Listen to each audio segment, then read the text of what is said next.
Alrighty, let's try this substitution question due now. Solve the following equation using substitution. So with this substitution, we need to get at least one equation to say x equals or one to say y equals. It's easiest if you choose the variable that has a coefficient of 1, or if you need to, one that has a coefficient of -1. Here, this y is all by itself with no number in front of it, no negative in front of it.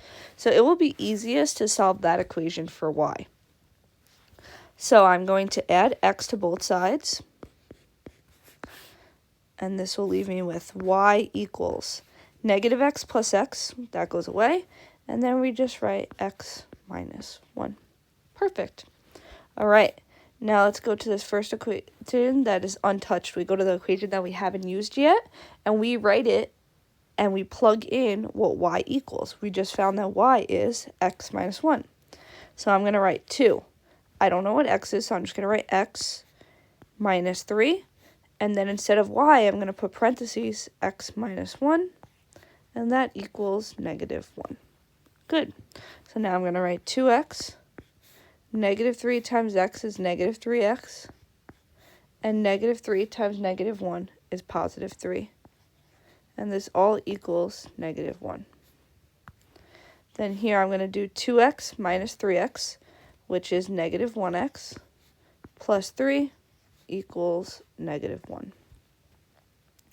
Now I want to get rid of that 3, so I'm going to subtract 3 from both sides, and that gives me -1x equals -4. Then I'm going to divide by -1, and I get x equals 4.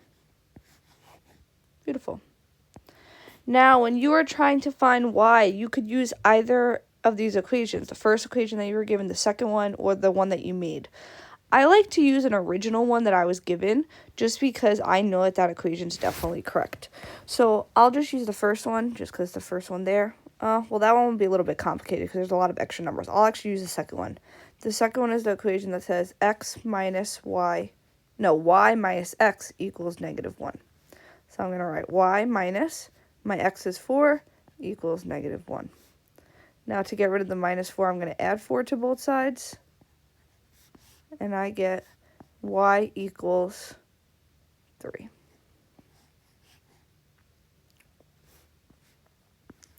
So my answer would be 4, 3. And let me just check that this is correct. Let me use that first equation. 2. My x, I think, is 4, minus 3. My y is 3. And does that equal -1? It does. So this is our final answer. All right. That is the substitution method, where we find what y equals or we find what x equals, and then we plug it into one of the equations. That method is easy to do when it's easy to get one of the equations to say x or y equals, when we have a coefficient of 1 or -1. But if there was a number in front of every single variable, it wouldn't be that easy to solve for one of the variables. So then we use a method called the elimination method, which is what we are going to learn today. Another method besides graphing and substitution is called elimination. This way allows you to eliminate one of the variables in order to solve for the other variable. So your goal here will be to get a variable to cancel when you add the two equations together. And the only way you're going to get a variable to cancel is if the coefficient of that variable, so x and x, if they have the same number, but one is positive or one is negative. For example, 2x and 2x, but one's negative. Well, positive 2x plus -2x is 0. Because if you just had 3x and 3x, that would leave you with 6x. But if we make one of them negative, -3x plus 3x would equal 0. And that would allow us to cancel out one of the variables. Think about what needs to happen for a variable to cancel. When you add the terms together, they need to add up to 0. In order for this to happen, the terms need to be opposites. For example, 2x and -2x will cancel. A 5y and a -5y will cancel. So like we were just saying, the same number in front of the variables where one's going to be positive and one's going to be negative. So what are our steps for elimination? First thing is we might need to use multiplication to multiply a number by one of the equations, or maybe both equations, to create terms that are opposites. Then we will add the equations vertically. When doing this, one variable has to cancel. Then we will solve for that first variable. We will plug that variable into either equation to find the second variable, and then we will write our answer as an ordered pair. All right, let's look at this. If we have the system x plus 2y equals 8 and 3x minus 2y equals 16, because both of these y's have a 2 and one is positive and one is negative, if we add them together, 1x plus 3x is 4x, 2y plus negative 2y is 0. That's what we wanted. And then 8 plus 16 equals 24. We are then able to divide by the 4 and get that x equals 6. Now we want to find what the y equals, so we can go to either equation and we could plug in that x equals 6 plus the 2y equals 8, and then that's just a two-step equation that we could solve. We could subtract the 6 from both sides. That gets us 2y equals 2. Then we divide by 2 and we get y equals 1. Once we know what x equals and we know what y equals, we can write it as an ordered pair. And remember, we can go to either of those equations, preferably both, and we can check to make sure that our answer is correct. All right. And this is an example of check-in. We could also just on our calculator tell our calculator that x equals 6, y equals 1, plug in both equations, and see if it says true or false. Alrighty, let's look at this guided practice problem. First thing is we are going to see, does any of the variables have the same number where one is positive and one is negative? Here that is the case because I see a 3x and I see a negative 3x. So they both have a 3x, one is positive and one is negative. So I'm going to add these together. 3x plus negative 3x is 0, so I'll cancel it out. Then negative 2y plus 5y. Negative 2 plus 5 gets me 3, and then I put y. And 2 plus 13 is 15. Now we want to get rid of that 3, so I'm going to divide by 3 on both sides, and I get y equals 5. Perfect. Now I need to find out what x equals. So I'll just go to the first equation, and I'll write down 3x minus 2. Ooh, instead of y, I'm going to put 5, since that's what I just found, equals 2. Then I'll write 3x. Negative 2 times 5 is negative 10, equals 2. Instead of minus 10, I'll make it a positive 10. That way I can cancel it out. And that will give me 3x. Negative 10 plus 10, bye-bye.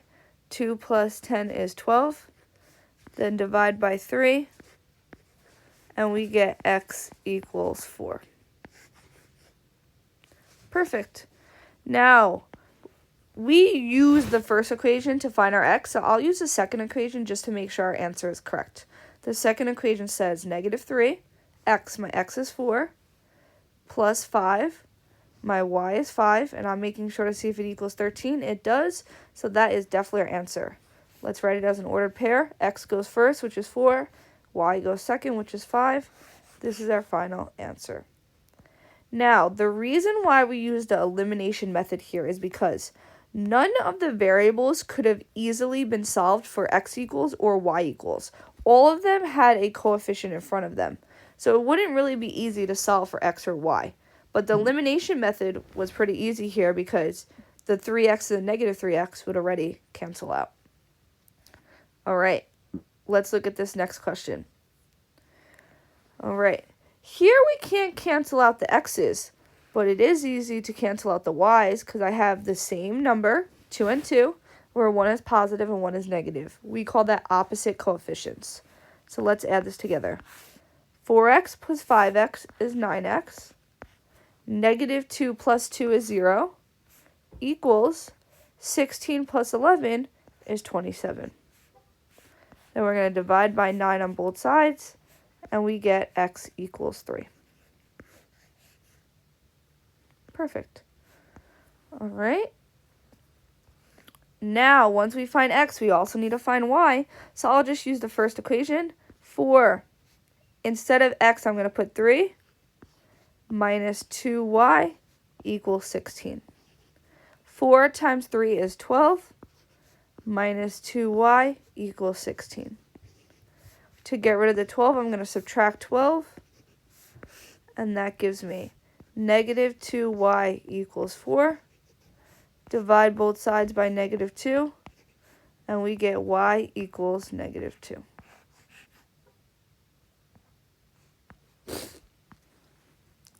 So our x is 3, and our y is negative 4.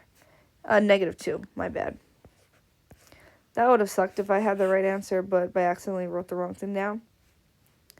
Let's use the second equation since we didn't use that to find y, and let's just check our answer. 5. Instead of x, I'm going to put 3. Plus 2. Instead of y, I'm going to put negative 2.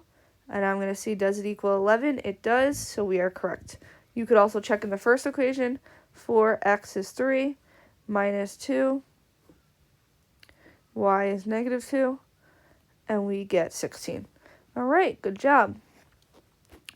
Now, sometimes we can end up with one where we are already given the same variable, which is nice, but here one is positive and, well, no, actually they're both positive. So if I went ahead and I added this right now, I can't just assume that 6x plus 6x is nothing, because 6x plus 6x is actually 12x. And then negative 4y plus negative 18y is negative 14y. So this wouldn't help us here because we didn't cancel any variable. So sometimes you might have to multiply by a number to get one to be positive and one to be negative. So here, they both already say 6x, so that's nice. I just need one to say negative 6x. So I'll multiply one of them by the negative. I'm just going to multiply the second one by negative 1. I usually like my negative to be on the bottom if possible. So I'll rewrite the first equation. I'm leaving it exactly the same. And now I'm going to multiply the second equation by negative 1, which just means all the signs would change. Negative 1 times 6x is negative 6x. Negative 1 times negative 18y is positive 18y. And negative 1 times 18 is negative 18. All right, let's add together. 6x plus negative 6x is 0. That's what we wanted. Good job. 4y plus 18y is 22y. And then 18 plus negative 18 or 18 minus 18 is 0. Actually, make sure you write 0. Then we're going to divide both sides by 22. And 0 divided by 22 is 0. So y equals 0. That's allowed to happen. That's okay. Now let's find x. I'm just going to rewrite the first equation, but where I see y, I'm going to put 0. So 6x plus 4, instead of y, I'm going to put 0, equals 18. So then I'll get 6x. 4 times 0 is 0, equals 18. I could just get rid of that 0, so then I'll have 6x equals 18. Divide by 6 on both sides. I get x equals 3. Perfect. And now using the second equation, I'm going to check and make sure this is correct. 6 instead of x, I'm going to put 3 minus 18. Instead of y, I'll put 0. And I do get 18, so that is correct. So my final answer is x is 3, y is 0. I could circle this answer. Perfect. Alrighty. Now let's look at a word problem. The difference of two numbers is x. Well, I don't know what these two numbers are, so I'll say that x is my first number and y is my second number. So the difference between these two numbers is 3. So x minus y equals 3. Then it says the sum is 13.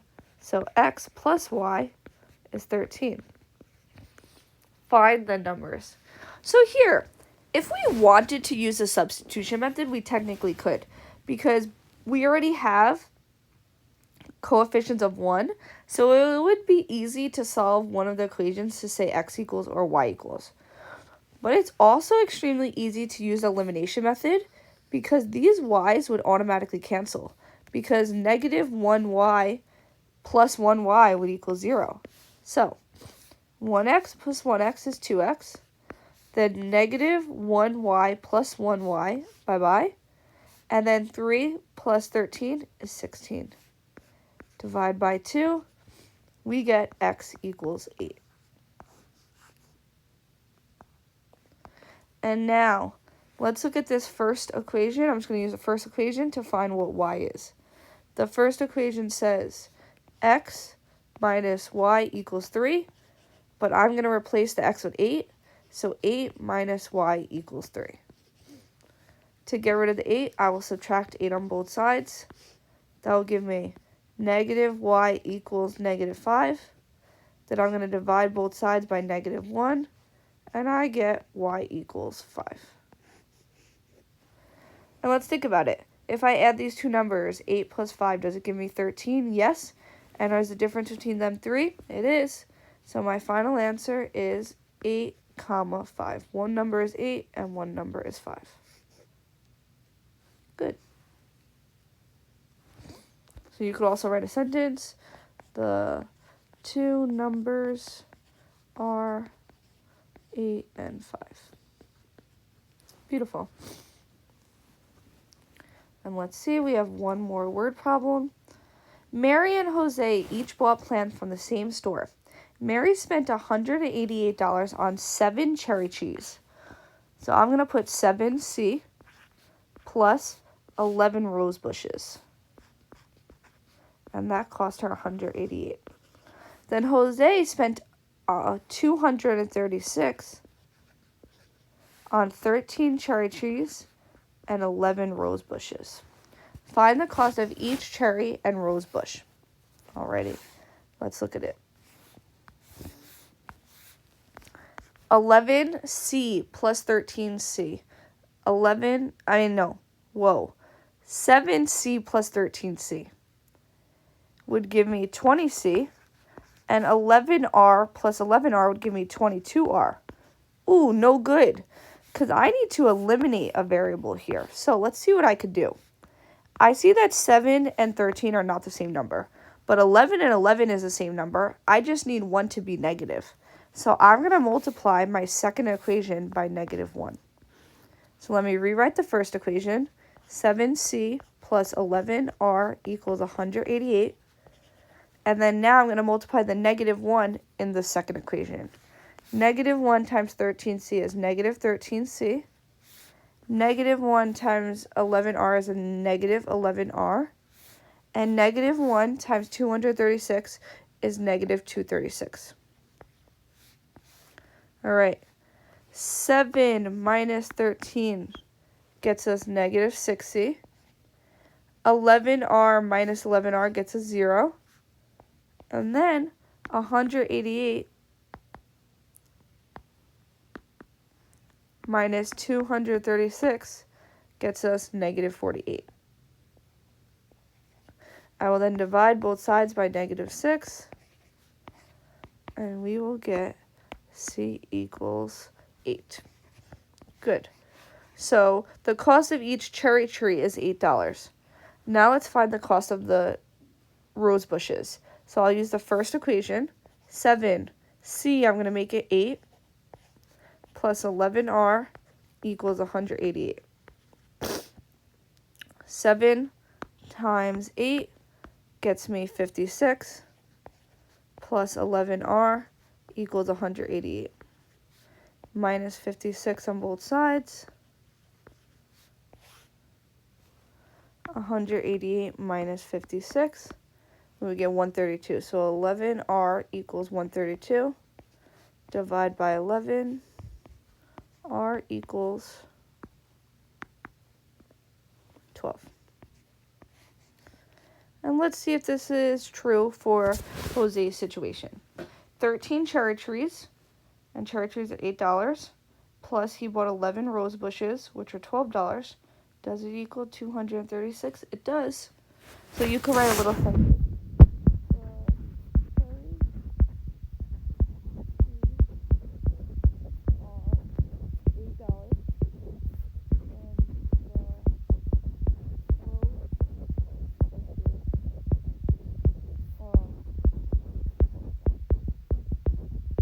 Perfect. Alrighty, let's look at the next question. Rapid Regents review. What is the solution to this inequality? Alright, so we need to get the variable to be on only one side. So I'm going to bring this 3h over. Subtract 3h, subtract 3h. 2 minus 3 is negative 1h. Plus 8 is greater than negative 6. I want to get rid of that 8, so I'm going to subtract 8 on both sides. That will give me negative 1h is greater than negative 14. Divide by negative 1 on both sides. When I divide by a negative, I need to flip my sign. And negative 14 divided by negative 1 is positive 14, which is answer choice 1. So that wraps up our lesson today on solving systems of equations using the elimination method.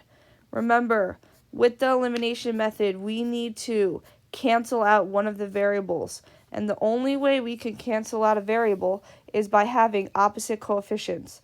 We need one of the variables to have the same number as our coefficient, but one's positive and one's negative. If that's not the case, we can do multiplying. Maybe they both have, let's say, 6x and 6x, but we just need to multiply by negative 1 to get one to say 6x and one to say negative 6x. In the next lesson, we are going to see ones where the numbers are not the same at all, so we have to do some multiplying.